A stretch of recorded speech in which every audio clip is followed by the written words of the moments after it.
నేటి సమాజంలో ప్రపంచంలో అనేకమైన మతాలు ఉన్నాయి, మత విశ్వాసాలు ఉన్నాయి. ప్రతి మత విశ్వాసంలో ఏ రీతిగా అయితే పాజిటివ్స్ ఉంటాయి, నెగిటివ్స్ కూడా సమాజంలో మనకు కనబడుతూ ఉంటాయి. బాబాలు ఉన్నారనుకోండి, దొంగ బాబాలు, బురిడి బాబాలు అని హెడ్డింగ్స్ చాలా మనం చూస్తూ ఉంటాం న్యూస్ పేపర్లో. అలాగే క్రైస్తవ సమాజంలో, క్రైస్తవ మతం కాదు ఇది, దేవుని మార్గం. ఈ క్రైస్తవ సమాజంలో కూడా బోధకులు ఉన్నట్టు అబద్ధ బోధకులు కూడా ఉన్నారు. అబద్ధ బోధకులు ఉన్నప్పుడు ఈ అబద్ధ బోధకుల్ని ఎలా కనిపెట్టాలి, అసలు ఏం చెబుతారు, వారి లక్షణాలు ఏంటి, ఆ ట్రాప్లో నుండి ఒకవేళ మనం పడ్డామా, మనం పడితే ఎలా తప్పించబడాలి, ఏది నిజమైన బోధ, ఏది సత్యమైన బోధ, ఏది హితమైన బోధ, ఏది ఆరోగ్యకరమైన బోధ, ఏది దేవుని బోధ, ఆ దేవుని బోధను మనం తెలుసుకుని ఎలా మన జీవితాన్ని, మన విశ్వాసాన్ని సరిచేసుకుని దేవుళ్ళు ఎలా ముందుకు వెళ్ళాలి అన్నదే ఈరోజు మనం ఆలోచన చేయవలసినటువంటి ఒక ప్రాముఖ్యమైన అంశం. అబద్ధ బోధకుల గురించి తెలుసుకోవలసినటువంటి సమయం. ఫాల్స్ ప్రీచర్స్, ఫాల్స్ టీచర్స్, అబద్ధ బోధకులు. చైనాలో ఒక సామెత ఉంది. సామెత ఏంటంటే, సత్యము చెప్పులు తొడుక్కునే లోపు అబద్ధం ఊరంతా చుట్టొచ్చిందంట. అంటే సత్యం అనేది, నిజం అనేది చాలా స్లోగా, చాలా స్లోగా వెళుతూ ఉంటుంది. కానీ అబద్ధం మాత్రం ప్రపంచమంతా ప్రాచుర్యంలో ఉంటుంది. ఎప్పుడైతే ఒక అబద్ధము ప్రాచుర్యంలో ఉండి మనుషుల మధ్య ఉన్నప్పుడు ఈ అబద్ధమే నిజమని నమ్మి నిజాన్ని అనుమానించవలసిన పరిస్థితి వస్తుంది.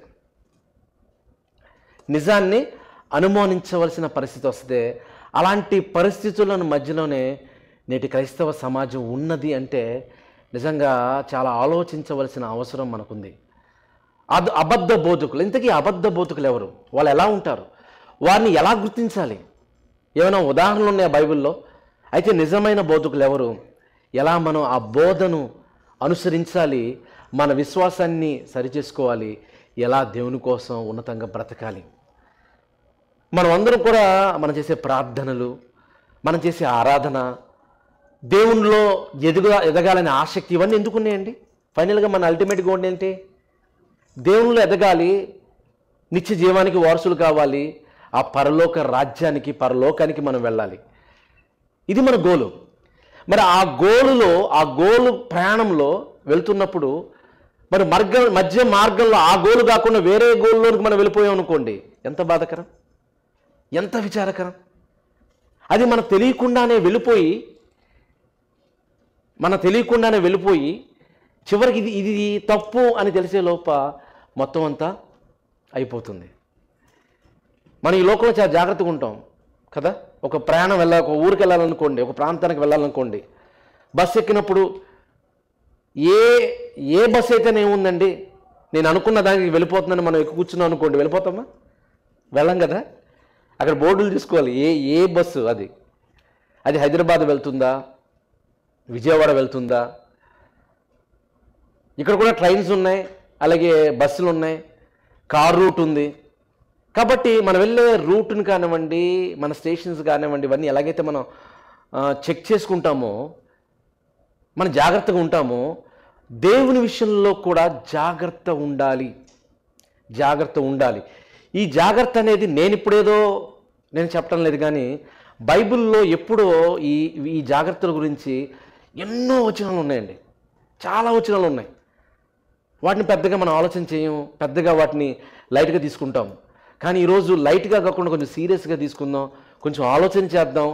బైబిల్ ద్వారా దేవుడు మనతో మాట్లాడుతున్న సత్యంలోనికి మనం వెళదాం. ఏది నిజమైనటువంటి బోధ, ఎవరు నిజమైన బోధకులు, ఎవరు అబద్ధ బోధకులు, వాళ్ళని ఎలా గుర్తించాలి అనేది మనం ఆలోచన చేద్దాం. చూస్తే ఒకసారి ఇక్కడ స్క్రిప్చర్లో, అలాగే ఇక్కడ పిక్చర్లో మీకు కనబడుతుంది కదా, బైబిల్ పట్టుకున్నారు, చక్కగా ఒక వ్యక్తి బోధిస్తూ ఉన్నట్టు కనబడుతున్నాడు. కానీ హెడ్ ఏముందండి అక్కడ? ఏముంది? నాకు వినపడతలేదు. తోడేలు. Very good. తోడేలు అంటే సూటు బూట్ వేసుకుని మంచి టై పెట్టి చక్కగా చెబుతున్నప్పుడు వాళ్ళు చెబుతున్నటువంటి మాటలు పై రూపాన్ని చూసి బైబిల్ పట్టుకున్నారు కాబట్టి ప్రతీదీ కరెక్టే, ప్రతీదీ దేవుని మాటే అని మనం అనుకుంటే పొరపాటులోనికి వెళతాం. ఈ విషయాన్ని నేను చెప్పలేదు, బైబిల్లో యేసు ప్రభువారే చెప్పారు, ప్రవక్తలు చెప్పారు. వచనాలు చూద్దాం మనం, ఎందుకంటే వచనాలు అనేది మనకి చాలా ఇంపార్టెంట్ కాబట్టి బైబిల్లో కొన్ని వచనాలను మనం ఆలోచించేద్దాము, దేవుని మాటల్లోనికి వెళ్దాము. అబద్ధ బోధకులను గూర్చిన హెచ్చరిక, a warning message about false preachers, false teachers. ఆ వార్నింగ్ మెసేజెస్ బైబిల్లో స్క్రిప్చర్స్లో ఎక్కడ ఉన్నాయి చూద్దాం. మత్తయి సువార్త 7వ అధ్యాయం 15వ వచనం. ఇందాక మీరు పిక్చర్ చూశారు కదండి, ఇప్పుడు వచనాన్ని చూద్దాం. అబద్ధ ప్రవక్తలను గూర్చి జాగ్రత్తపడుడి, జాగ్రత్తపడుడి. వారు గొర్రె చర్మములను వేసుకుని మీ యొద్దకు వత్తురు, కానీ లోపల వారు క్రూరమైన, సిస్టర్ చెప్పారు, చెప్పండి నాకు వినపడతలే, క్రూరమైన తోడేళ్ళు. Watch out for false prophets, teachers. They come to you in the sheep's clothing, but inwardly there are ferocious wolves. ఎంత మాట బైబిల్లో రాయబడి చూడండి. బైబిల్లో ఉందా? మీ బైబిల్లో ఉందా? నా బైబిల్లోనే ఉందంటారు ఇది. మీ బైబిల్లో ఉందా? ఉంటుంది, చూడండి, ఉంది. వాచ్ అవుట్ అన్నప్పుడు బివేర్ ఆఫ్ ఫాల్స్ టీచర్స్ అని వాక్యం చెప్తున్నప్పుడు జాగ్రత్త అని చెప్పినప్పుడు మనం జాగ్రత్తగా ఆలోచించాలా లేదా? ఈ లోకంలో ప్రతి దాని గురించి జాగ్రత్త పడతాం, ప్రతి దాని గురించి జాగ్రత్త పడతాం. నడిచేటప్పుడు ఏముంది మన కాళ్ళ ముందు అనేది జాగ్రత్త పడతాం. గుంటలు ఉన్నాయా, రాళ్ళు ఉన్నాయా, తప్పించుకుని వెళ్ళాలి, లేకపోతే పడిపోతామని జాగ్రత్త పడతాం. ఈ లోకంలో ప్రతి దానికి జాగ్రత్త ఉన్నప్పుడు క్రైస్తవ సమాజంలో, సంఘంలో విశ్వాసులుగా ఉన్నప్పుడు ఈ విషయంలో జాగ్రత్త లేకపోతే ప్రమాదంలోనికి వెళ్ళిపోతాం. అందుకే యేసుప్రభువారు ఈ మాట ఎవరు చెప్పారు? యేసుప్రభువారు చెప్తున్న మాట, యేసుప్రభువారు చెప్తున్న మాట. ఎప్పుడు చెప్తారు ఈ మాట? 2000 సంవత్సరాల క్రితమే చెప్పారు. అబద్ధ ప్రవక్తలను గురించి జాగ్రత్త పడుడి, వారు గొర్రె చర్మములు కప్పుదురు. గొర్రె చూడగానే చాలా దీనంగా ఉంటుంది, దేవుని పిల్లలకు విశ్వాసులకు గుర్తుగా ఉంటుంది. కానీ వారి లోపల ఎలాంటి మనస్తత్వం అండి? క్రూరమైన తోడేళ్ళు, క్రూరమైన జంతువు, క్రూరమైన తోడేళ్ళు. అంటే ఎందుకు వేషాన్ని వేసుకుంది? వేషాన్ని ఎందుకు వేసుకుంటారు చెప్పండి? వేషాన్ని, సినిమా హీరోలు ఉంటారు చాలామంది వేషాలు వేస్తూ ఉంటారు కదా, జనరల్గా వాళ్ళ వేషం అంటారు దాన్ని, మన తెలుగులో వేషం. ఎందుకు వేషాలు వేస్తారు? ఎందుకు వేషాలు వేస్తారంటే వాళ్ళ క్యారెక్టరు కనబడకూడదు. ఉదాహరణకి బిగ్గర వేషం వేసుకున్నాడు అనుకోండి, ఏం చేస్తాడు? చిరిగిపోయిన బట్టలతో, మాసిన గెడ్డంతో, మాసిన చెప్పులతో ఒక వేషాన్ని వేస్తాడు. అంటే తన యొక్క వేషం, తన యొక్క ఏదైతే నిజం ఉందో అది ఉండదు, వేరే వేషాన్ని ధరిస్తాడు, ఎందుకంటే అలాగే ఉండాలి కాబట్టి. అలాగే ఈరోజు ఈ అబద్ధ బోధకులు, నేను అబద్ధ బోధకుణ్ణి అని బోర్డు ఏమైనా పెట్టుకుంటారు ఎక్కడైనా?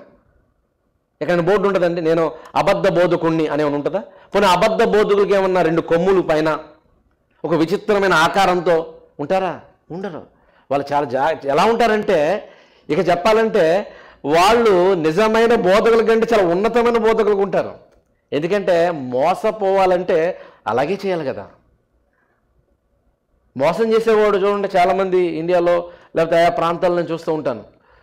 బ్యాంకు దోపిడీలు చేసేవాళ్ళు, వాళ్ళు చాలా చక్కగా మంచి సూట్ వేసుకుంటారు, టై కట్టుకుంటారు, ఎన్నో మాటలు చెప్తారండి, మాటలు. ఆ మాటలకి వాళ్ళు పడిపోతారు, ఆ తర్వాత డబ్బులు కట్టించుకుంటాడు, ఆ తర్వాత వాళ్ళంతకు జెండా ఎత్తేస్తారు. అంటే వాళ్ళ పై రూపాన్ని చూస్తారు, వాళ్ళ మాటలు చూస్తారు,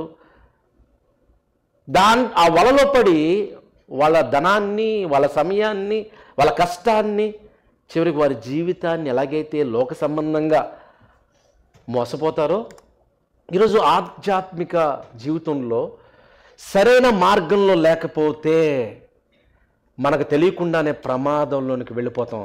అలా వెళ్ళిపోయిన వారు కుక్కలుగా ఉన్నారు. ఇది కష్టంగా ఉన్న కొన్ని విషయాలు వాక్యంతో మీకు చూపించే నేను చెప్తాను. కుక్కలుగా నేటి సమాజంలో ఉన్నారు కనుకనే యేసు ప్రభువారు స్వయంగా చెప్తున్నాడు, అబద్ధ ప్రవక్తల గురించి జాగ్రత్త పడుడి, వారు గొర్రె చర్మములు వేసుకుని మీ వద్దకు వస్తారు, కానీ లోపల క్రూరమైన తోడేళ్ళు. వాళ్ళ గురించి జాగ్రత్త, జాగ్రత్త, జాగ్రత్తగా ఉండండి. లేకపోతే వాళ్ళు మింగేస్తాడు, మిమ్మల్ని చంపేస్తారు, మిమ్మల్ని తీసుకుని పోతాడు వాళ్ళతో పాటుగా.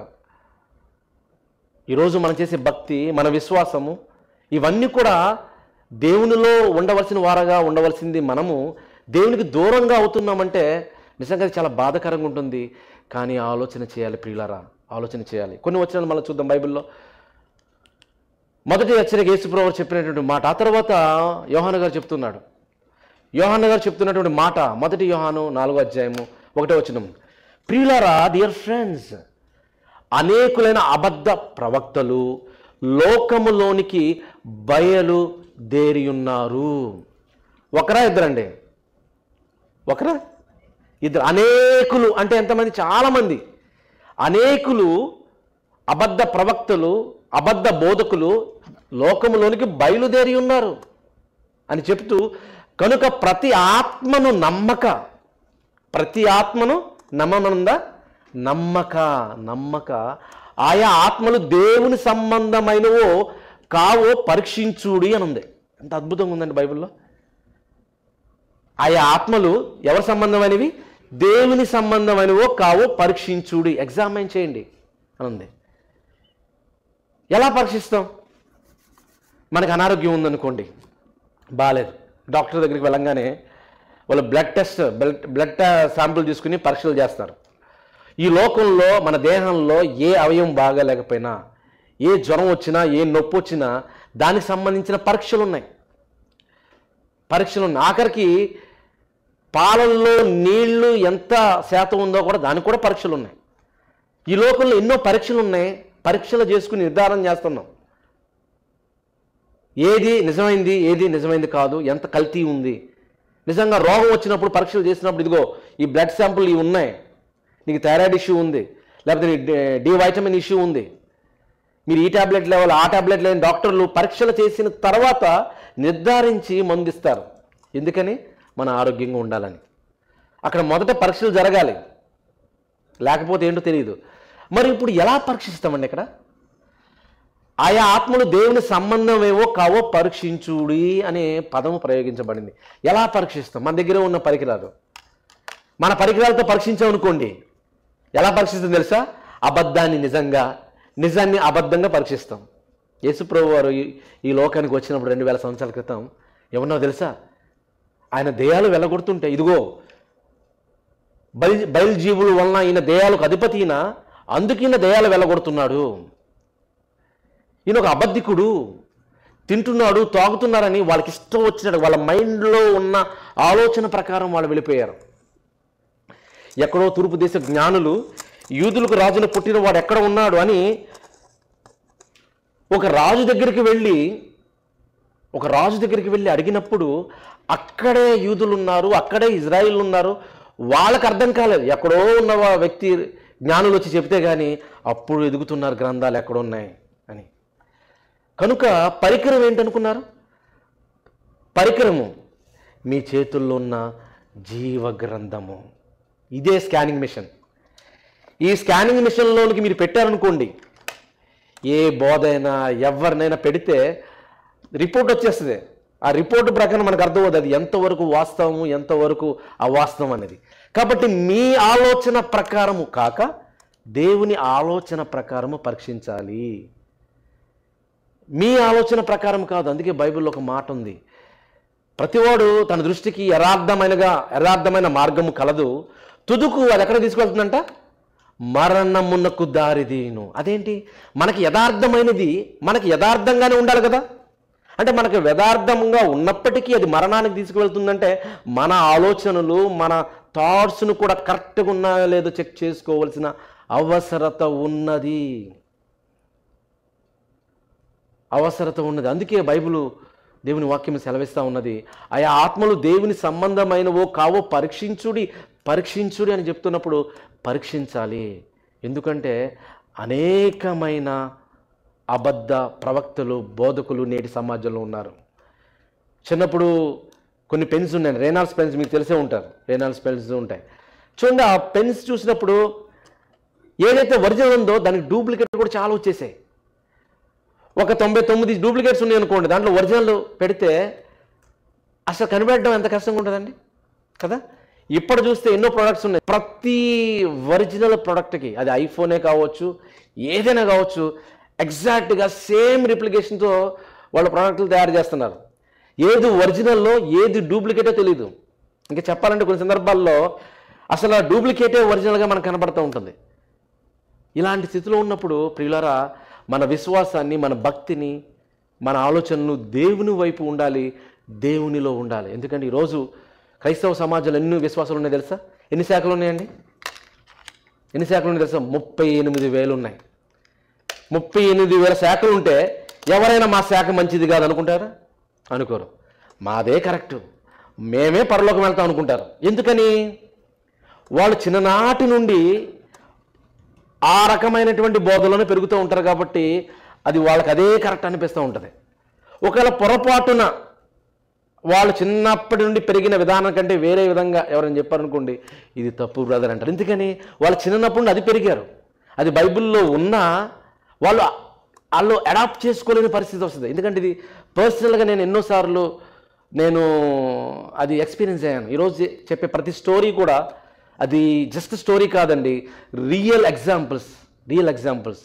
నా అనుభవంలోనూ నేను చూసినవి, అలాగే అనేకమైన విన్నవి, సమాజంలో జరిగినవి, కొన్ని రియల్ ఎగ్జాంపుల్స్ మీ ముందు నేను పెట్టాలని కూడా ఆశపడుతున్నాను. ఎందుకంటే ఎక్కడైనా మోసపోవచ్చు. డబ్బుల విషయం మోసపోయినా పర్లేదు, ఏముందండి, పోతే పోనివ్వండి. 1,00,000 రూపాయల, 10 లక్షల, 20 లక్షలు పోయినా పర్లేదు, డబ్బులు పోయినా పర్లేదు, ఆస్తి పోయినా పర్లేదు, ఎక్కడ మోసపోయినా పర్లేదు. కానీ ఆత్మీయ విషయంలో మోసపోతే దానంతా నిజంగా దౌర్భాగ్యత ఎక్కడ ఉండదండి, ఎక్కడ ఉండదు. కనుక ఈ లోకంలో అంత ప్రాముఖ్యమైన ఈ ఆత్మీయ జీవితానికి కావలసిన ఈ మాటలను మనం పరిశీలన చేయవలసిన అవసరత ఉన్నది, పరీక్షించవలసిన అవసరత ఉన్నది. చూద్దాం, ఇంకా కొన్ని వచనాలు భాగాలు చూద్దాం. అదే యోహాను గారు చెప్తున్నటువంటి మాట మనం చూస్తే, యోహాను గారు అంటున్నారు, మత్తయి సువార్తలో చూద్దాం, 24వ అధ్యాయం 24వ వచనం. యేసుప్రభువు వారు చెప్తున్నారు చూడండి, 24వ అధ్యాయం 24వ వచనం. అబద్ధ క్రీస్తులను, అబద్ధపు ప్రవక్తలను వచ్చి సాధ్యమైతే ఏర్పరచబడిన వారిని సైతము మోసపరచుటకై గొప్ప సూచక క్రియలను, మహత్కార్యములను కనపరిచెదరు. ఎంత మాట చెప్పారండి యేసుప్రభువు వారు. ఎవరు మోసపడతారు? ఏర్పరచబడిన వారు చీకట్లో నుండి, పాపంలో నుండి క్రీస్తు రక్తంలో కడిగి ఏర్పాట్లోకి వచ్చి సంఘంలోకి వచ్చిన వాళ్ళు కూడా నిజంగా వాళ్ళు కూడా మోసపోతున్నారంటే వారి శక్తి ఎంత గొప్పది, వాళ్ళు మోసం చేయడానికి సూచక్రియలు, మహత్కార్యాలు కనపరుస్తారు. ఎప్పుడైతే సూచక్రియలు, మహత్కార్యాలు కనపరిచేసరికి అయ్యో దేవుని ఆత్మను కలిగిన వాళ్ళు, దేవుడు వీళ్ళ పక్షా నుండి చేస్తున్నారని ఈజీగా మీరు నమ్ముతారు, ఈజీగా ఫాలో అవుతారు. ఆ తర్వాత వాడు తీర్చుకుని పోతాడు. ఈ మాటలు బైబిల్లో ఉన్నవా లేవా చెప్పండి? 2000 సంవత్సరాల క్రితం యేసుప్రభువు వారు చెబితే ఇప్పటికీ 2000 సంవత్సరాల క్రితం అనేక మంది బయలుదేరారంటే ఇప్పటికి కొన్ని పుంకాలకు వచ్చేసారు. నేను మీకు అందరికి తెలుసు, కంప్లీట్గా ఒక హైందవ అంటే మా అమ్మ తరపున కానివ్వండి, నాన్న తరపున కానివ్వండి, ఎవ్వరు కూడా ఒక క్రైస్తవులు కూడా లేరు. అలాంటి పరిస్థితులు వచ్చినప్పుడు ప్రారంభంలో చాలా హ్యాపీగా, సంతోషంగా ఉండేది, చాలా ఆనందంగా ఉండేది. కానీ ఎప్పుడైతే లోకంలోనికి నేను ఇంజనీరింగ్ చదువుతున్నటువంటి ఆ సమయంలో ఇంటర్మీడియట్ చివరికి వచ్చేసరికి నాకు అప్పుడు అర్థమైంది, అంటే ఇక్కడ అనేకమైన విశ్వాసాలు ఉంటాయి, అనేకమైన సంఘాలు ఉంటాయి, ఒక్కొక్కటి చెబుతున్నారు, ఏది కరెక్ట్, ఏది నమ్మాలి, చాలా కన్ఫ్యూజ్ అయిపోయేదండి. ఏదైనా పాత విశ్వాసాలు ఉన్నప్పుడు ఎక్కడ గుడి కలిపినా అక్కడ వెళ్ళిపోయి దండం పెట్టుకుని మొక్కుకుని వస్తాం. కానీ ఇక్కడికి వచ్చేసరికి ఎలా ఉన్నారంటే ఈరోజు క్రైస్తవ విశ్వాసులు ఎక్కడికి వెళ్ళిన, అమెరికా వచ్చినా మా విశ్వాసం సంబంధించిన సంఘమే ఉందా కదండి, మా బోధ సంబంధించి అదే ఎదుర్కొంటారు. ఆఖరికి పెళ్ళిళ్ళు కూడా అలాగే చేసుకునే వాళ్ళు ఉంటారు, మీకు తెలుసో తెలీదు. దయచేసి ఈరోజు నేను చెప్తున్న ప్రతి మాటలను ఒకరిని విమర్శించాలి, ఒకరికి నేను ఒక వ్యక్తిని కానీ ఒక సంస్థను కానీ కాదు, కానీ ప్రేమతో దేవుని మాటలను మీకు చెప్పాలని ఆశపడుతున్నాను. మీరు వాక్యంతో పరిశీలన చేసి అది ఎంతవరకు వాస్తవమో మీరు ఆలోచన చేసి సరి చేసుకోవడానికి, నిజంగా ఇది దేవుని మాట, బైబిల్లో ఉన్న మాట అయితే సరి చేసుకుని ప్రయత్నించడానికి, ముందుకు వెళ్ళడానికి ప్రయత్నం చేయవలసిందిగా నేను కోరుతున్నాను. ఏ వ్యక్తిని మాత్రం ఉద్దేశించి బాధ పెట్టాలని మాత్రం నేను చెప్పట్లేదు ప్రియులారా, అది మీరు గమనించవలసిందిగా నేను కోరుతున్నాను. ఎందుకంటే ప్రేమతో యేసుప్రభువు వారు చెప్పిన మాటలు మన నిత్య జీవాన్ని కోల్పోయే ప్రమాదంలో ఉండకుండా ఉండడానికి కోసమే ఆయన చెప్పాడు. కాబట్టి కొంచెం కష్టంగా ఉన్నా, మన విశ్వాసాలకి కొంచెం వ్యతిరేకంగా ఉన్నా, అది బైబిల్లో ఉందా లేదని చూడడానికి మనం ప్రయత్నం చేద్దాం. ఈరోజు అది ఆలోచన చేద్దాం. యేసుప్రభువు వారు చెప్పిన రీతిగా అబద్ధ ప్రవక్తలు, అబద్ధ బోధకులు, అబద్ధపు క్రీస్తులు సాధ్యమైతే దేవుని నమ్మిన బిడ్డలను వారిని సైతము మోసపరిచే పరిస్థితుల్లోనికి వెళ్ళిపోతారు అని 2000 సంవత్సరాల క్రితమే వాక్యము ప్రియులారా సెలవివ్వడం జరిగింది. 1 తిమోతి రాసిన పత్రిక 4వ అధ్యాయం 1వ వచనంలో చూస్తే, అయితే కడవరి దినములలో కొందరు అబద్ధికుల వేషధారణ వలన మోసపరుచు ఆత్మల యందును దయ్యముల బోధ యందు లక్ష్యముంచి విశ్వాస భ్రష్టులగుదరని ఆత్మ తేటగా చెప్పుచున్నాడు. లేఖనములో రాయబడిన ప్రతి లేఖనము దేవుని ఆత్మ చేత రాయబడిన లేఖనం అండి. దేవుని లేఖనం ఎప్పుడు నిరర్ధకంగా ఉండదు, చాలా అర్థంగా ఉంటుంది, వాస్తవంగా ఉంటుంది. కాబట్టి ఆ లేఖనాల్లోనికి మనం వెళ్ళినప్పుడు, ఆ బోధల్లోనికి వెళ్ళినప్పుడు అవి ఉన్నదన్నట్టుగా, నిజమన్నట్టుగా మనం నమ్మితేనే అందులో వాస్తవాలు మనకు అర్థమవుతాయి. కాబట్టి ఇప్పటి వరకు మన విన్న ఈ మాటలన్నిటి ప్రకారం మనకేమర్థమైంది? What is a warning sign? Warning sign ఏమిటి అని అంటే, అబద్ధ ప్రవక్తలు, అబద్ధ బోధకులు ఉన్నారు. ఈ విషయం 2000 సంవత్సరాల క్రితం చెబితే ఇప్పటికీ ఎంతోమంది ఉన్నారు. ఇది మీరు నమ్మాలి. ప్రతి ఆత్మ దేవునికి సంబంధించిన ఆత్మ కాదు, ప్రతి బోధ దేవునికి సంబంధించిన బోధ కాదు. అది దేవునికి సంబంధించిందే కాదని మీరు పరీక్షించాలి. ఈ లోకంలో ప్రతిదాన్ని మీరు ఆలోచిస్తారు కదా. మన పిల్లలకి ఎక్కడ స్కూల్లో పెట్టాలన్నప్పుడు నిజంగా అక్కడ మంచిగా చెప్తారా చెప్పరా, టీచరు బాగున్నాడా లేదా, సరిగా చెప్పకపోతే ఏం చేస్తాం, మళ్ళా మార్పిచ్చేస్తాం. క్లాసుల గురించి జాగ్రత్త పడతాం, కట్టే బట్ట గురించి జాగ్రత్త పడతాం, ఇల్లు గురించి జాగ్రత్త పడతాం, పిల్లల గురించి జాగ్రత్త పడతాం, ఉద్యోగాల గురించి జాగ్రత్త పడతాం. మన ఆత్మకు సంబంధించిన మన బ్రతుకు గురించి జాగ్రత్త పడొద్దా? అందుకే బీవేర్ ఆఫ్ ఫాల్స్ టీచర్స్ అని వాక్యం సెలవిస్తూ ఉంది. కాబట్టి బోధకులు, అబద్ధ బోధకులు ఉంటారు. నెంబర్ 1 మనకు అర్థమైంది. రెండవదిగా చూస్తే హౌ టు ఐడెంటిఫై, ఎలా మనం how to identify falls profits. వారి యొక్క క్యారెక్టరిస్టిక్స్ ఎలా ఉంటాయి? వాళ్ళు ఏమన్నా ఒక డిఫరెంట్ డ్రెస్ వేసుకుని ఉంటారా, కొమ్ములు పెట్టుకుని ఉంటారా? ఉంటారు కదా. వాళ్ళని గుర్తించాలి. అది కూడా బైబిల్లో దేవుడు సెలవిచ్చారు. చూద్దాం, కొన్ని వచనాలు మనం ఆలోచించేద్దాము.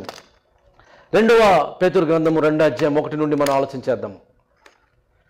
మరియు అబద్ధ ప్రవక్తలను ప్రజల్లో ఉండరి, అటువలనే మీలోను అబద్ధ బోధకులు ఉందురు. వీరు తమ్ము కొనిన ప్రభును కూడా విసర్జించుచు తమకు తామే శీఘ్రముగా నాశనము కలుగు చేసుకొనుచు నాశనకరమైన భిన్నాభిప్రాయములను రహస్యముగా బోధించుదురు. కాబట్టి వాక్యము ఏమని సెలవిస్తూ ఉందంటే, దేవుని మాటలో వీళ్ళు ఉంటారు. అబద్ధ బోధకులు ఉందురు అంటే ఉంటారు. వీళ్ళు ఎలాంటి వాళ్ళంటే, వాళ్ళు ప్రభుని విసర్జిస్తారు, ఆఖరికి ప్రభు నమ్మిన వారిని కూడా రహస్యమైన మాటలు చెప్తూ వారిని కూడా తీసుకుని పోతారు అని వాక్యం సెలవిస్తూ ఉంది. మరి వాళ్ళ యొక్క లక్షణాలు ఏంటి, ఎలా వాళ్ళని గుర్తుపడతాం అని చూస్తే బైబిల్లో కొన్ని విషయాలు మనకి దేవుడు సెలవిచ్చాడు. యూదా రాసిన పత్రిక 1వ అధ్యాయం 11వ వచనంలో చూస్తే, అయ్యో వారికి శ్రమ, వారు కయ్యను నడిచిన మార్గమును నడిచిరి, బహుమానమును పొందవలని బిలాము నడిచిన త్రోవలో ఆతురముగా పరిగెత్తిరి, కొరాహు చేసినట్లు తిరస్కారం చేసి నశించిరి. చూడండి, కొంతమంది వ్యక్తులను వాళ్ళ పేర్లు సహా ఇక ప్రబోధించారు.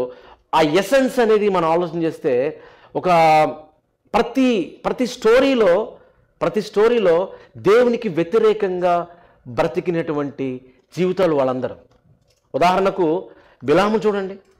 బిలాము అతడు ఒక ప్రవక్తగా ఉన్నప్పుడు దేవుని పక్షాన, దేవుడు చెప్పిన మాటలు దేవుని పక్షాన, దేవుని ప్రజలకు మధ్య నిలబడి చెప్పవలసిన వాడై ఉండగా డబ్బు కోసం ఆశించాడండి. డబ్బు కోసం ఆశించి, అంటే దేవుని మాటలను చెప్పకుండా దానికి వ్యతిరేకంగా చెప్పిన సందర్భము. మరి నేటి సమాజంలో ఎంతమంది ఉన్నారండి?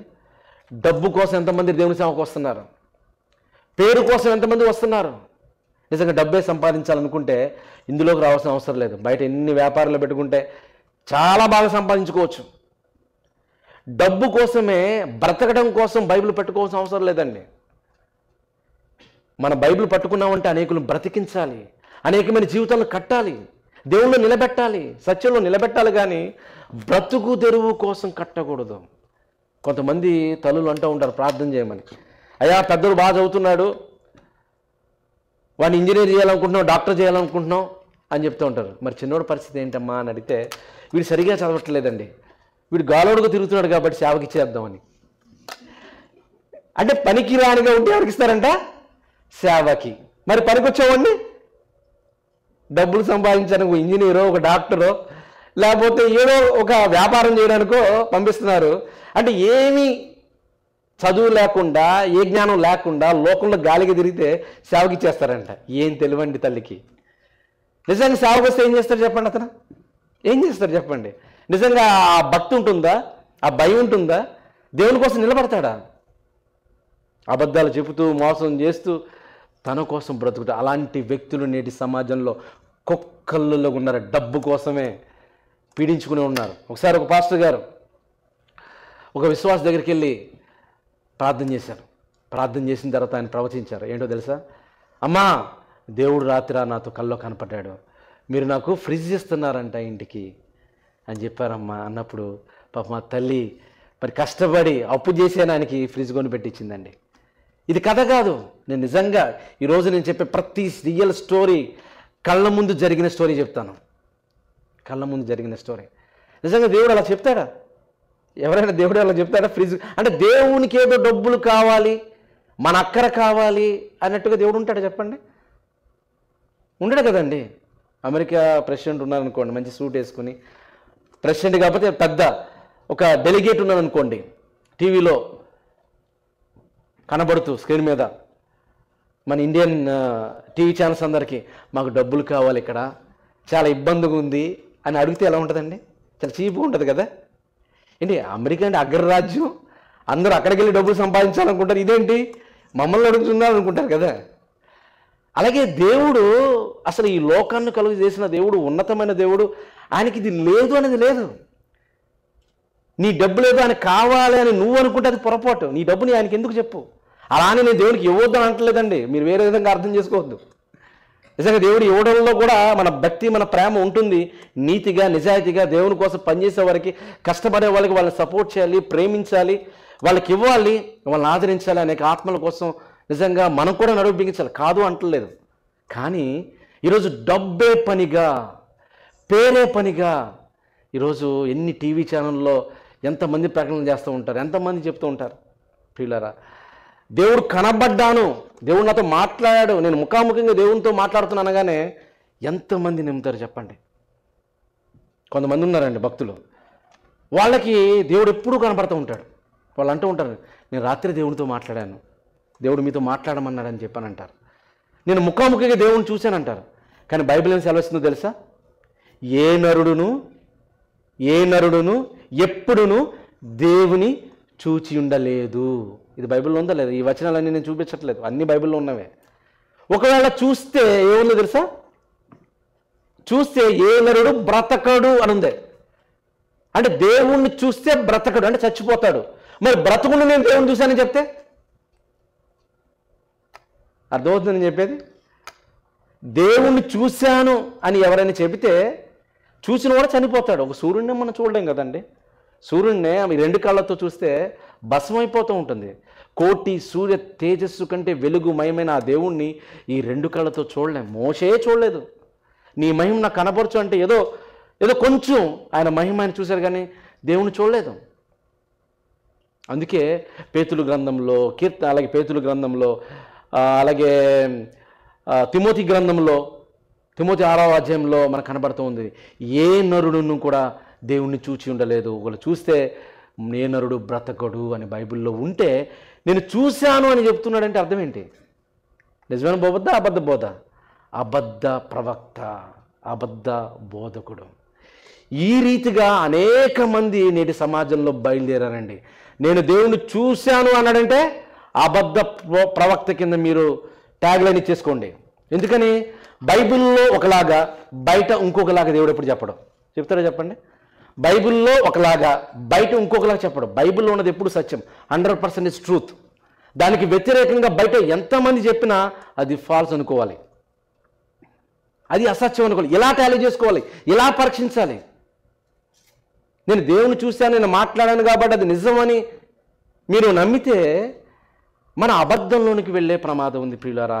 అలా నమ్మకూడదు అని వాక్యం సెలవేస్తుంది. ఈరోజు అనేక మంది డబ్బు కోసము, ధన కోసము, వాళ్ళ యొక్క పరపతి కోసము బలహీనులైన అమాయకుల్ని మోసం చేసి ఈరోజు రకరకాలుగా బోధిస్తూ వాళ్ళు వెళ్తూ ఉన్నారండి. ఈరోజు కొన్ని పల్లెల్లో చూస్తే, కొన్ని గ్రామాల్లో, కొన్ని ప్రాంతాల్లో పలానా డాక్టర్ దగ్గరికి మనం వెళ్ళకూడదని అంటారు. ఎందుకంటే ఇంక చెప్పాలి, నేను హాస్పిటల్ పేరు కూడా చెప్పట్లేదు. మా డిస్ట్రిక్ట్లో అయితే పలానా ఒక పెద్ద హాస్పిటల్ ఉంది. ఆ హాస్పిటల్లో ఎవరు వెళ్ళడాకైనా భయపడతారు. ఎందుకు వెళ్తారంటే, వెళ్ళారంటే వాళ్ళు డెడ్ బాడీతో వస్తారు.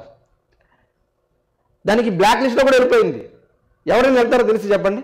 ఎవరు వెళ్ళరు, చాలా భయపడిపోతూ ఉంటారు. తెలిసి ఎవరు వెళ్తారు? ఎవరు వెళ్ళరు. అలాగే ఈ లోకంలో ఒకటి నెగిటివ్గా అనిపించినప్పుడు మనం ఎలాగైతే జాగ్రత్త తీసుకుంటామో, ఆత్మీయ జీవితంలో ఇలాంటి బోధకులు, అంటే ఆత్మీయంగా చంపేవారు అనేక మంది ఉన్నారు. వాళ్ళ దగ్గరికి వెళ్లకుండా మనం జాగ్రత్త పడాలి. ఈ లోకంలో శరీర సంబంధమైన వైద్యం చేయాలంటే, నాకు వైద్యం చేయడం తెలుసు అనేసి కత్తులు యూట్యూబ్లో నేను చూశాను, ఎలా వైద్యం చేయాలి, ఎలా ఆపరేషన్ చేయాలో. ఈరోజు ఒక రోజంతా చూశాను. నేను చేస్తానని కత్తి పెట్టుకుని వచ్చాను అనుకోండి, చేయించుకుంటారు మీరు? ఎందుకని? నేను చూశాను, నేను పర్ఫెక్ట్ అంటే మీరు చేయించుకోరు. ఎందుకని? అతనికి క్వాలిఫికేషన్ ఉండాలి. ఎంత చదువు, ఒక మన దేహాన్ని కొయ్యడానికి, ఒక ఆపరేషన్ చేయడానికి అతను MBBS చదవాలి, ఆ తర్వాత స్పెషలైజేషన్ చేయాలి, ఒక ప్రాక్టీస్ చేయాలి, ఎన్నో ఎక్స్పెరిమెంట్లు చేయాలి, ఎంతో ఎక్స్పీరియన్స్ సంపాదించాలి. ఆ తర్వాత జంతువుల మీద ప్రయోగం చేయాలి, ఆ తర్వాత మనుషుల దగ్గరికి వస్తున్నారు. మరి ఆత్మీయ జీవితంలో అంటే శరీర సంబంధమైన ఒక రోగాన్ని బాగు చేయడానికి ఇంత అవసరత ఉన్నప్పుడు, ఆత్మ సంబంధమైన రోగాలతో ఈ సమాజం బాగుతుంది, సమాజం పాడైపోతుంది. మరి ఆత్మ సంబంధమైన వైద్యులు కావాలంటే వాళ్ళు చదవాల్సిన అవసరం లేదా? చదవంటే శరీర సంబంధంగా ఏదో PhD చేయాలి, ఏదో మాస్టర్స్ చేయాలని నేను చెప్పడం లేదండి. బైబిల్ చదవాలి కదా, వాక్యం చదవాలి కదా. యూనివర్సిటీలో చదువు గురించి నేను మాట్లాడేది, అది చదువుకున్న అది కొంతవరకు విలువ, కొంతవరకు వాల్యూ, దానివల్ల ఉపయోగం ఉంటుంది తప్పకుండా, కాదు అని నేను అంటలేదు. కానీ మన ఓన్ బైబిల్ స్టడీ ఉండాలి కదా, వాక్యాన్ని మనం ధ్యానించాలి కదా. కాబట్టి వాక్యము పట్టుకోకుండా నేను ఆత్మ సంబంధమైన వైద్యం చేసేస్తాను అనుకుని వెళితే ఎన్ని ఆత్మలు చంపేసే ప్రమాదం ఉంది. అలాంటి వాళ్ళు ఉంటారు కాబట్టి వాక్యం సెలవిస్తూ ఉందండి. ఇలాంటి వాళ్ళు ఉన్నారు, చాలా జాగ్రత్త అని వాక్యం సెలవిస్తున్నప్పుడు మనం చాలా జాగ్రత్తగా ఆలోచన చేయాలి ప్రియులారా. చూద్దాము, కొన్ని వచనాల్లోనికి మనం ఆలోచన చేద్దాము. వీరు నిర్భయంగా మీతో సుఖభోజనం చేయుచు తమ్మును తాము నిర్భయంగా పోషించుకొనుచు మీ ప్రేమ విందుల్లోనూ దొంగ మెట్టలుగా ఉన్నారు. వీరు గాలి చేత ఇటు అటు కొట్టుకుని పోవు నిర్జల మేఘాలుగా ఉన్నారు. కాయలు రాలి ఫలము లేక 2 మారులు చచ్చి వేళ్లతో పెకలింపబడిన చెట్లుగా ఉన్నారు. వాళ్ళ యొక్క ఫలాలను బట్టి వాళ్ళు మీరు తెలుసుకుంటారు. ఇందాక చదివినటువంటి వాక్య భాగాలు మత్తయి సువార్త 7వ అధ్యాయం 16, 17, 18 వచనాలు మీరు తర్వాత ఇంటి దగ్గర చదువుకోండి. వ్యక్తిని ఆ నిజమైన బోధకుడా, అబద్ధ బోధకుడా అంటే మనకు తెలియాలంటే వాళ్ళ జీవితాన్ని చూడండి, వాళ్ళ సేవను చూడండి, వాళ్ళ క్రియలు చూడండి, వాళ్ళ ఫలాలను చూడండి. మంచి చెట్టుకి మంచి ఫలాలే ఫలిస్తాయి, కాని చెట్టుకి కాని ఫలాలే ఫలిస్తాయి. కాబట్టి వాళ్ళ ఫలాలను బట్టి, వాళ్ళ యొక్క బోధన బట్టి మీరు గుర్తించవచ్చు అని కొన్ని హింట్స్ ఇచ్చారండి. అలాగా ఇలా తిరుగుతారు. మేఘాలు చూస్తే చాలా వర్షం వస్తూ ఉన్నట్టుగా అనిపిస్తూ ఉంటాయి, కానీ ఇందులో జలం లేదు, వాళ్ళకి వాక్యం లేదు, సత్యం తెలీదు. కాబట్టి వీళ్ళందరి విషయంలో మీరు జాగ్రత్తగా ఉండాలని వాక్యం సెలవిస్తూ ఉంది. కాబట్టి ఇలాంటి బోధకులు ఉన్నప్పుడు, ఇలాంటి దుర్బోధకులు ఉన్నప్పుడు ఎలా ఇందాక మనం ఆలోచన చేసి ఎలా మనం పరిశీలన చేస్తాము, ఎలా తెలుసుకుంటాము అని అంటే స్క్రిప్చర్ ఎగ్జామినేషన్, సౌండ్ డాక్ట్రిన్ అంటే వాక్యాన్ని పరిశోధించాలి. ఈ వాక్యము దేవుని ఆత్మచేత వ్రాయబడిన వాక్యము. దేవుని ఆత్మచేత వ్రాయబడిన వాక్యము, దేవుని ఆత్మ మన మన హృదయంలో, మన జీవితంలో ఆయన సంచకోరుగా ఇస్తానని వాగ్దానం చేశాడు. మీ అందరికీ ఆత్మనిస్తానని చెప్పాడు దేవుడు. కాబట్టి దేవుని ఆత్మతో వ్రాయబడిన వాక్యాలని దేవుని ఆత్మతో మనసుతో మనం చదవడం ప్రారంభిస్తే దేవుడు తప్పకుండా సత్యాన్ని బయలుపరుస్తాడు. కొన్ని వచనాలు మనం చూద్దాము, కొన్ని వచన భాగాలు మనం ఆలోచన చేద్దాం ప్రియులారా. బైబిల్లో చూస్తే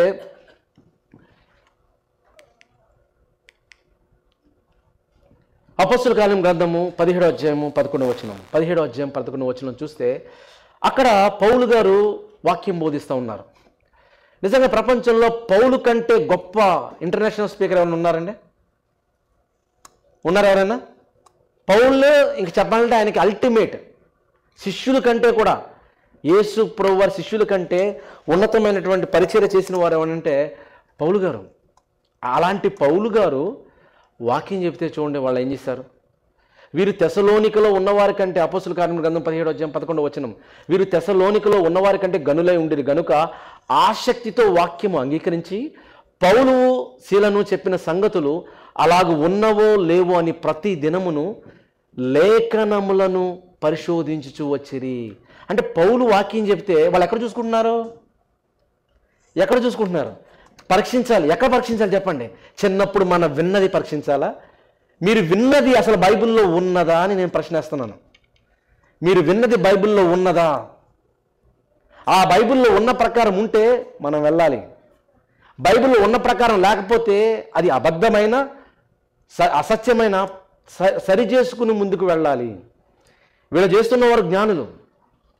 బైబిల్ ఏమని సెలవిస్తూ ఉందంటే తెస్సలోనికలో ఉన్నవారు జ్ఞానులు. పౌలు లాంటి ఒక ఇంటర్నేషనల్ స్పీకర్, ఇంకా చెప్పండి స్వస్థత వరములు కలిగిన దైవజనుడు అనొచ్చు అప్పుడు. అలాంటి దైవజనుడు వాక్యం చెప్తుంటేనే గుడ్డిగా నమ్మటం లేదండి. బైబిల్లో ఉందా లేదని పరిశీలన చేస్తున్నారు. ఎప్పుడు పరిశీలన చేస్తున్నారు చెప్పండి? అప్పుడప్పుడా, వాళ్ళ సమయం దొరికినప్పుడా?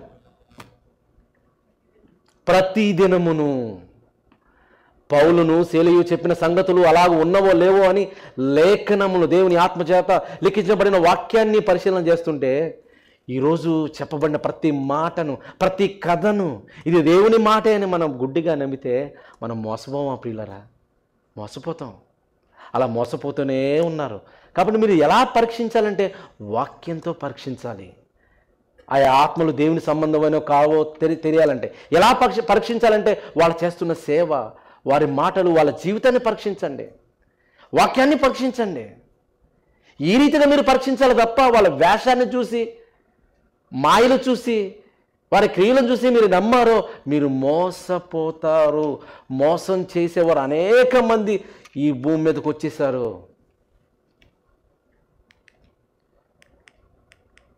చూద్దాము, ఇంకా కొన్ని వచనాలు చూద్దాము. 2వ తిమోతి రాసిన పత్రిక 4వ అధ్యాయం 2వ వచనము, వాక్యమును ప్రకటించుము, సమయమందును సమయమందును ప్రయాసపడుము, సంపూర్ణమైన దీర్ఘశాంతముతో ఉపదేశించుచు ఖండించుము, గద్దించుము, బుద్ధి చెప్పుము. ఎవరండి మాటలు చెప్తున్నారు? ఎవరు చెప్తున్నారు? పౌలు గారు చెప్తున్నారు తిమోతికి. వాక్యంతో ఏం చేయాలి? ఖండించాలి, గద్దించాలి, బుద్ధి చెప్పాలి. ఈరోజు వాక్యంతో ఖండిస్తే, గద్దిస్తే, బుద్ధి చెప్తే స్వీకరించే వాళ్ళు ఉన్నారు చెప్పండి? ఇదిగో నా గురించి వాక్యం చెప్తున్నారు కాబట్టి నేను మానేస్తాను. ఎంతమంది లేరండి? ఈరోజు సంఘాల్లో చూస్తే ఎంతమంది లేరు అనుకోండి. నా గురించే వాక్యం చెప్తున్నారు అని కాబట్టి నేను మానేస్తాను అంటున్నారు. పిల్లరా, వాక్యం అనేది ఎవరు చెప్పినా, ఇక్కడ ఎవరు నిలబడి చెప్పినా అది దేవుని మాటలు, మనుషుల మాటలు కాదు. ఇక్కడ ఉన్న ప్రతి ఒక్కరు వెళ్ళిపోతూ ఉంటారు. ప్రతి ఒక్కరు ఏమనుకుంటారు తెలుసా? చివరిలో ప్రతి ఒక్కరు నా గురించి చెప్పారే, నా గురించి చెప్పారు, ప్రతి ఒక్కరు అనుకుంటారు. ఎందుకంటే అది చెప్తున్నది ఆయన మాటలు కాదు, దేవుని మాటలు, దేవుని మాటలు. కనుక దేవుని మాటలు మనకు గద్దిస్తుంది, బుద్ధి చెబుతుంది, ఉపదేశంతో కూడుకున్నది. కాబట్టి వాటిని స్వీకరించే మనసు మనకు ఉండాలి అని మరి పౌలు గారు తిమోతికి చెబుతూ సమయమందును అసమయమందును ప్రకటించు, ఖండించు, బుద్ధి చెప్పు అని చెబుతూ ఏమంటున్నాడో చూడండి అక్కడ. ఆ తర్వాత ఎందుకనగా జనులు, 2వ తిమోతి రాసిన పత్రిక 4వ అధ్యాయం 3వ వచనం, జనులు హితబోధను సహింపక, హితబోధము అంటే ఆరోగ్యకరమైన బోధ, దానిని సహింపక దురద చెవులు గలవారే. దురద చెవులు. ఎప్పుడైనా చెవులు దురదగా ఉన్నప్పుడు ఏమనిపిస్తూ ఉంటుందండి? బడ్స్ ఏమైనా పెట్టుకుంటే బాగుంటుంది, చాలా చల్లగా చాలా కమ్మగా ఉండడం అనిపిస్తూ ఉంటుంది కదా. అలాగే జనులు హిత బోధన సహించరు. వాళ్ళకు అనుకూలమైన బోధే చెప్పాలా. తమ స్వకీయమైన దురాశలకు అనుకూలమైన బోధకులను తమ కొరకు పోగు చేసుకుని, బోధకుల్ని పోగు చేసుకుంటారంట. ఎవరు? జనులు. ఎక్కడ? సంఘంలో. ఎంత కష్టంగా ఉంది కదండి. చాలా కష్టంగా ఉంది, చాలా కష్టంగా ఉంది. ఇలాంటి వారు ఉంటారని 2000 సంవత్సరాల క్రితం చెప్పబడితే ఇప్పటికి ఎంతోమంది ఉన్నారు ప్రియులరా. జనులు అంటే విశ్వాసులు కూడా అలాగే ఉన్నారు. బోధకులేమో ఇలా ఉంటే విశ్వాసులు కూడా ఎలా ఉన్నారు? ఇలాగే ఉన్నారు.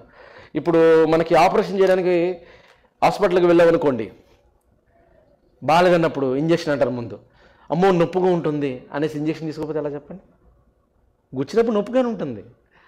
ఇదిగో నీ దేహాన్ని కొయ్యాలి అన్నప్పుడు అయ్యో కష్టం అని కత్తి పెట్టకూడదంటే కుదురుతుందా చెప్పండి? ఆ గడ్డను తీయాలంటే, కొయ్యాలంటే కత్తితో కొయ్యాలి, గాయం చేయాలి. అంటే గాయం అనేది మనకు ఉన్నప్పుడే రోగము ఎలాగైతే తగ్గుతుందో, వాక్యం అనే ఆ నొప్పి, ఆ గద్దింపు, ఆ ఖండింపు ఉన్నప్పుడు మన హృదయాలు మారతాయి, మన బ్రతుకులు మారతాయి దాన్ని స్వీకరిస్తే. అంతేగాని మనకు తగ్గట్టుగానే ఉండాలి అని మనం ఆలోచన చేసుకుంటూ వెళితే ప్రియులారా మనము దేవునికి దూరం అయిపోతాం. అలాంటి బోధకులు ఉన్నారు, అలాంటి విశ్వాసులు ఉన్నారు కనుక సంఘంలో మీరు అలాగను ఉండకూడదు అని దేవుని వాక్యము సెలవిస్తూ ఉంది. ఆ తర్వాత వచ్చిన భాగంలో చూస్తే సత్యమును చెవినివ్వక. సత్యం అంటే ఏంటండి? నీ వాక్యమే సత్యం అంటే వాక్యానికి చెవినివ్వక కల్పన కథల వైపునకు తిరుగుకాలము వచ్చును అని ప్రభువారు చెప్పారు. ఇప్పటికి వచ్చేసారు. ఎన్ని కథలండి, ఎన్ని కళ్ళబొల్లి కబర్లు, అబద్ధ కథలు, స్టోరీసు, జోక్స్. కొంతమంది నేను అంటే ఇంటర్మీడియట్లో ఉన్నప్పుడు పలానా పాస్టర్ గారిని పిలవాలని అనేవారు. ఎందుకంటే ఆయన నిలబడితే జోకు, కూర్చుంటే జోకులు. అంటే జోకులు వేస్తారు కాబట్టి చదువు నవ్వుకోవడానికి బాగుంటుంది అని ఆయన పిలిచేవారు. నాకు తెలుసు. కొంతమంది ఈయన బాగా స్టోరీలు చెప్తారండి అని ఆయన పిలిచేవారు. అంటే మనకు కావాల్సిన స్టోరీసు, జోక్సు ఇలాంటి మాటలైతేనే బాగుంటుంది అంతే. వాక్యము, సత్యము, గద్దింపు, హెచ్చరిక ఇవన్నీ మనకు నచ్చవు. అవన్నీ మనకి ఇష్టం ఉండదు. అవన్నీ వాడు దూరంగా వెళ్ళిపోతాం. అవసరమైతే నువ్వు నా గురించి చెప్పావు కాబట్టి సంఘాలు మానేస్తామని ఎంతోమంది విశ్వాసులు సంఘాలు మానేసి వేరే దగ్గరికి వెళ్తూ ఉంటారు. వెళ్ళి అక్కడ ఒరిగేది ఉండదు, అక్కడ కూడా అలాగే ఉంటుంది. ఇంకా అక్కడ ఘోరంగా ఉంటాయి. ఎందుకంటే ఇవన్నీ కూడా ఇండియాలో మరి అనేక సందర్భాల్లో పరిచర్లో చూసిన అనుభవాలను నేను మీకు చెప్తా ఉన్నాను ప్రియులారా. కనుక కల్పన కథలు వైపు తిరుగు కాలం వచ్చిన వాక్యం సెలవిచ్చిందంటే ఆ టైంకి వచ్చేసారు. ఇప్పటికి ఎంతోమంది ఉన్నారు. అందుకే యెషయా భక్తుడు చెప్తున్నాడు చూడండి, యెషయా గ్రంథంలో 8:20 ధర్మశాస్త్రము ప్రమాణ వాక్యముగా మీరు విచారించాలి. మీ ప్రామాణ్యం ఏంటి? మీ కొలబద్ద ఏంటి? మీ స్టాండర్డ్ ఏమిటి అంటే దేవుని యొక్క మాటలు. ఈ వాక్య ప్రకారం వారు బోధించని ఎడల, వాక్య ప్రకారం వారు బోధించని ఎడల వారికి అరుణోదయం కలగదు. కాబట్టి దేవుని మాటలు ఉన్నది ఉన్నట్టుగా సత్యాన్ని చెప్పవలసిన బోధకులు కావాలి నేటి సమాజానికి. లేకపోతే అబద్ధం ప్రపంచమంతా తిరిగి వస్తూ ఉంటుంది. నిజం చెప్పేసరికి నిజాన్ని అబద్ధంగా అనుకుంటున్నారు. అలా అయిపోయింది. ఇప్పుడు అబద్ధానికి ప్రచారం ఎక్కువ, నిజానికి ప్రచారం ఉండదు. ప్రచారం చేస్తాను అనుకుంటే ఎందుకంటే ప్రచారం దీనికి పబ్లిసిటీ అవసరమా? దేవుడు చూసుకుంటారు అనుకుంటుంటారు. దేవుడే చూసుకుంటా అంటారు. మనం ఏం చేస్తాం? మన ఇంట్లో ఆహారం కావాలనుకోండి, అన్నం వండుకోవాలంటే దేవుడే చూస్తాడు. మనం ప్రార్థన చేస్తే పోలా అనొచ్చు కదా? అనం. మన ఉద్యోగాలు కూడా దేవుడు చూసుకుంటాడు అని మన ఇంట్లో కూర్చోవచ్చు కదా? కాదే. మన ప్రతీది కూడా మనం నడుము బిగించి మనం వెళతాం. కానీ దేవుని కార్యక్రమంలోకి వస్తే దేవుడే చూసుకుంటాడని దేవునికి వదిలేస్తామండి. దేవుడు ఎలా చూసుకుంటాడు? నీ ద్వారా నా ద్వారా చూసుకుంటాడు. నీ ద్వారా నా ద్వారా చూసుకుంటాడు. ఆయన కార్యక్రమాలు ఆయనే జరిగించుకును కాక అంటాం. మన కార్యక్రమాలు మనం చేసుకుంటాం. అలాంటి భక్తిలో మనం ఉంటాం. ప్రియులారా అది కరెక్ట్ కాదు. దేవుని వాక్యము, దేవుని సత్యములోనికి మనం వచ్చామంటే వాక్య ప్రకారము వారు బోధించాలి బోధకుడు. ఒకవేళ బోధించకపోతే, వాక్యానికి వ్యతిరేకంగా ఉంటే వారికి అరుణోదయం ఉండదు అని వాక్యం సెలవిస్తూ ఉంది. ఇలాంటి మాటలు ఎంతో విస్తృతంగా ఉన్నాయి. చెప్పాలంటే నాకు తెలిసి ఒక సిరీస్గానే చెప్పొచ్చు. కానీ నేను త్వరగానే చెప్పి ముగించడానికి నేను ప్రయత్నం చేస్తాను. మొదటిగా మనం ఏం చూస్తామంటే వార్నింగ్ సైన్స్ చూసాము కదా. Warning signs. రెండవదిగా ఏం చూస్తామంటే లక్షణాలు ఎలా గుర్తుపెట్టుకుంటాం, ఎలా గుర్తించాలి, ఐడెంటిఫికేషన్ ఆఫ్ క్యారెక్టరిస్టిక్స్.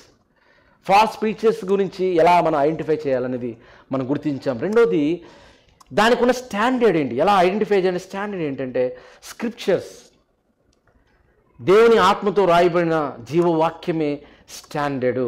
వాళ్ళ యొక్క ఫలాలు, వాళ్ళ జీవితమే స్టాండర్డు, వాళ్ళ మాటలు స్టాండర్డు, వాళ్ళ బ్రతుకు స్టాండర్డు అనేది మనం చూడాలి అని వాక్యము సెలవిస్తూ ఉంది. ఆ తర్వాత నాలుగవదిగా చూస్తే కొన్ని ఎగ్జాంపుల్ చెప్పి నేను ముందుకు వెళ్ళడానికి ప్రయత్నం చేస్తాను. ఉదాహరణకి ఎన్ని ఎగ్జాంపుల్స్ అని చెప్పొచ్చండి, ఎన్నో, ఒకటి కాదండి, ఎన్నో ఉన్నాయి, నా బ్రెయిన్లో ఎన్నో ఉన్నాయి. కానీ అవన్నీ చెప్పడానికి సమయం లేదు కాబట్టి ఒకటి రెండు నేను మీకు చెప్తాను.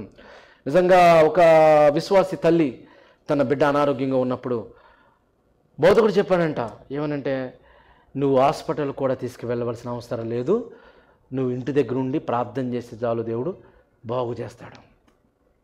ఆ తల్లి ఒకరోజు చూసింది, 2 రోజులు చూసింది, 3 రోజులు చూసింది, దేవుడు బాగు చేస్తాడు, అవసరం లేదు అని అలాగే ప్రార్థన చేసింది. ఆ బిడ్డ చనిపోయాడు.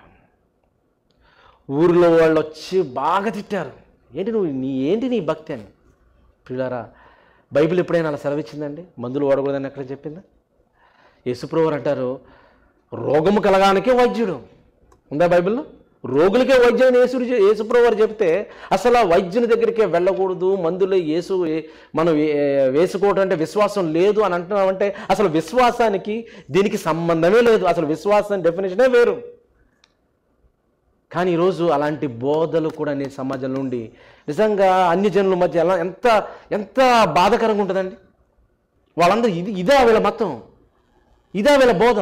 అసలు దేవుని బోధ చాలా హై స్టాండర్డ్తో ఉందండి. ఎంత హై స్టాండర్డ్ అంటే ఏ వ్యక్తి కూడా ప్రశ్నించలేని స్థాయిలో ఉంది. ఇంకా చెప్పాలంటే ఒక నాసా శాస్త్రవేత్త కూడా నిలబడితే వాడికి తెలియని విషయాలు బైబిల్ చెప్పగల శక్తి ఉంది.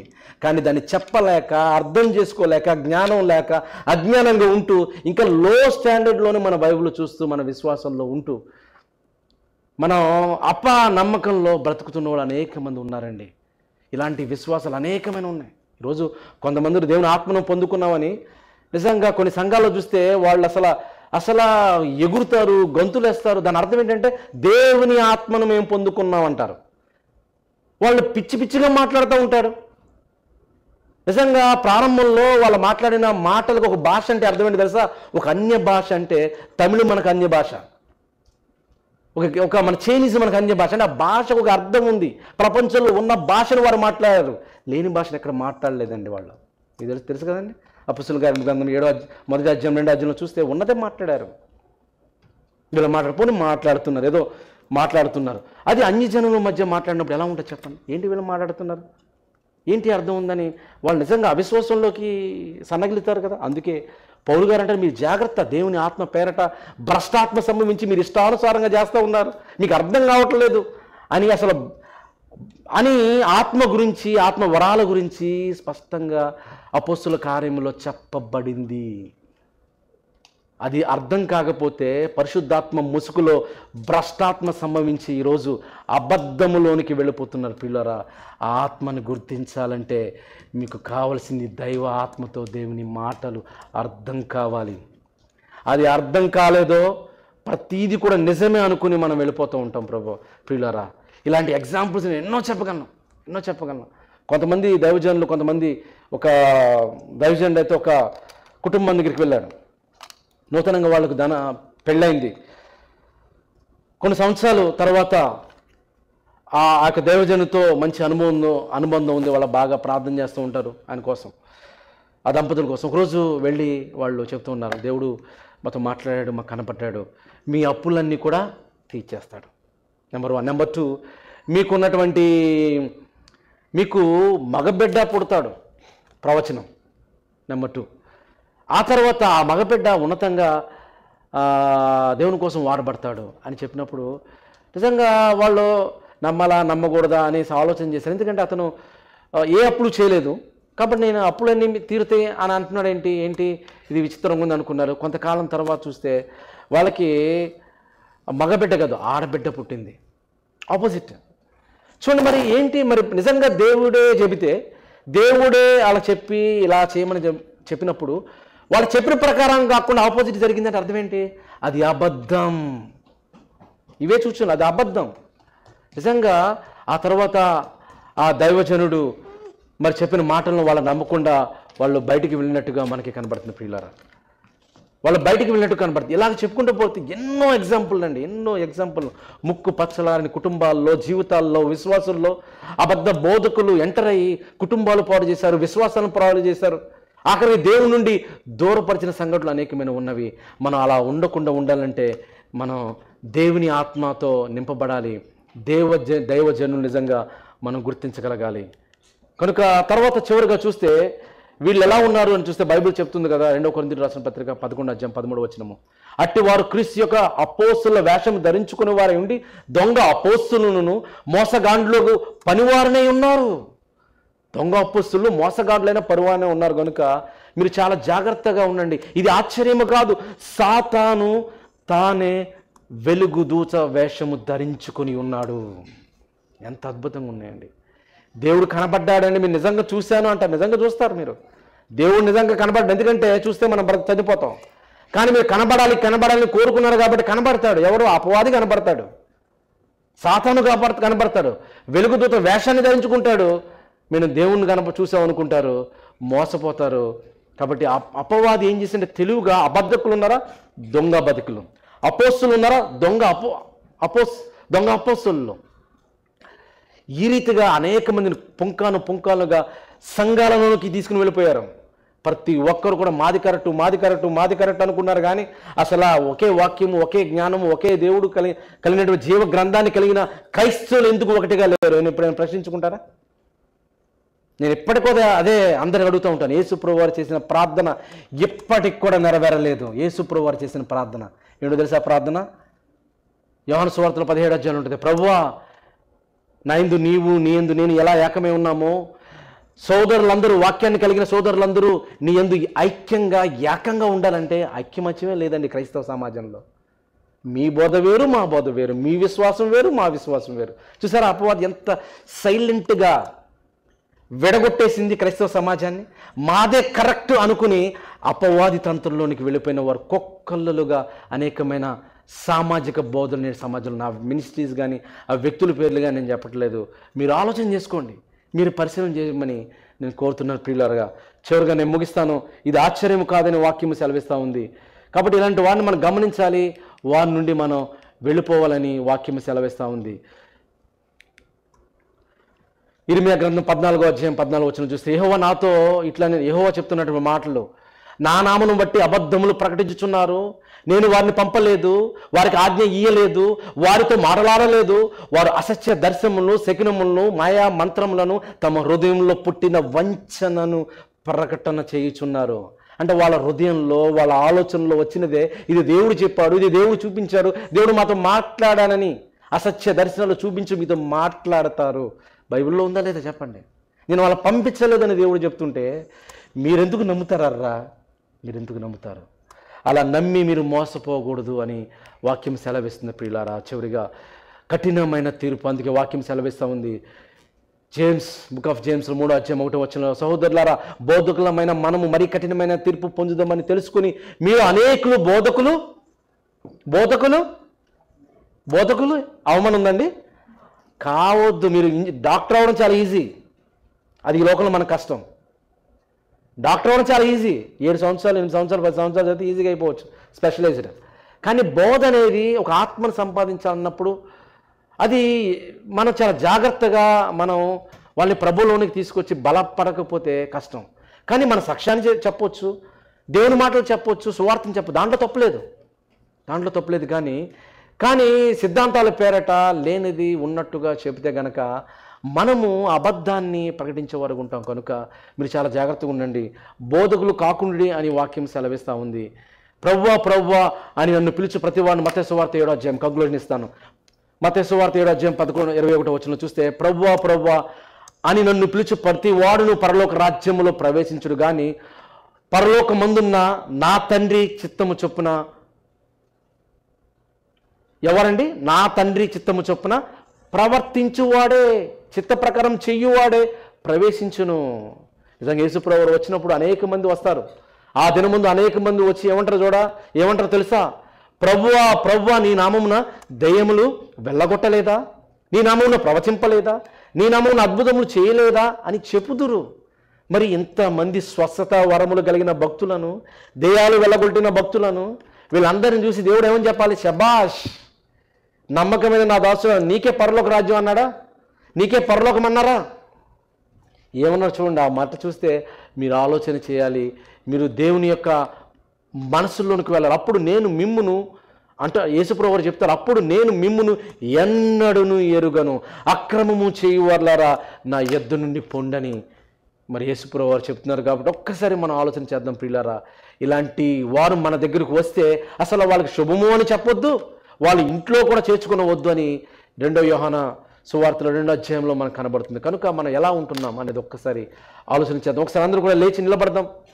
ఒకసారి లేచి నిలబడి అందరూ కూడా కళ్ళు మూసుకుని ఒక 2 నిమిషాలు మనం ప్రార్థనలో ధ్యానం చేద్దాం. మన దేవాని ఘనమైన నామానికి స్తోత్రాలు చెల్లిస్తున్నాం తండ్రి. అబద్ధ బోధకుల గురించి, అబద్ధ ప్రవక్తల గురించి వాక్యము ద్వారా మీరు సెలవిచ్చారు. ఎన్ని మాటలు ప్రభువా, మా ఆత్మీయ జీవితం కోసం వాక్యంలో నుండి అనేకమైన మాటలు తండ్రి. విన్న మాటలు విడిచిపెట్టుకోకుండా హృదయంలో భద్రపరుచుకుని దాన్ని ధ్యానించి మా భక్తి జీవితంలో అపవాది వాడు వేసే తంత్రాన్ని గమనించి ఏర్పరచబడిన వారిని సైతము వాడు మోసగిస్తాడు తండ్రి. ఆ రీతిలో ఉండకుండా నీలో ఉండగలిగినట్లుగా సహాయం చేయండి. మా మనోనేత్రాలను వెలిగించండి. ఒకే బైబిల్, ఒకే విశ్వాసం, ఒకే తండ్రి, ఒకే ప్రభు, ఒకే బాప్తిసము కలిగిన ప్రపంచంలో ఉన్న నీ బిడ్డలందరూ ఒకే మనస్సుతో ఉండాలి. ఒకే ఆత్మను పంచుకుని పుట్టిన నీ బిడ్డందరూ ఒకలాగా నీ కోసం ఆలోచించాలి. సంఘాల పేరట, సంస్థల పేరట, బోధల పేరట విడిపోయిన ప్రతి ఒక్కరూ నీ వాక్యంలో ఐక్యం కావాలి. మేమందరం ఒక తండ్రి బిడ్డలుగా అని ఆలోచించాలి తండ్రి. ఒకరికొకరు సరిచేసుకుని నీ వాక్యంలో ముందుకు వెళ్ళాలి. ఆ ఉన్నతమైన రాజ్యంలో చేరాలి తండ్రి. అలాంటి జ్ఞానాన్ని అందరికీ దయచేయమని ప్రార్థిస్తూ యేసు వారి నామములో ఈ ప్రార్థన అడుగుచున్నాను తండ్రి. ఆమేన్.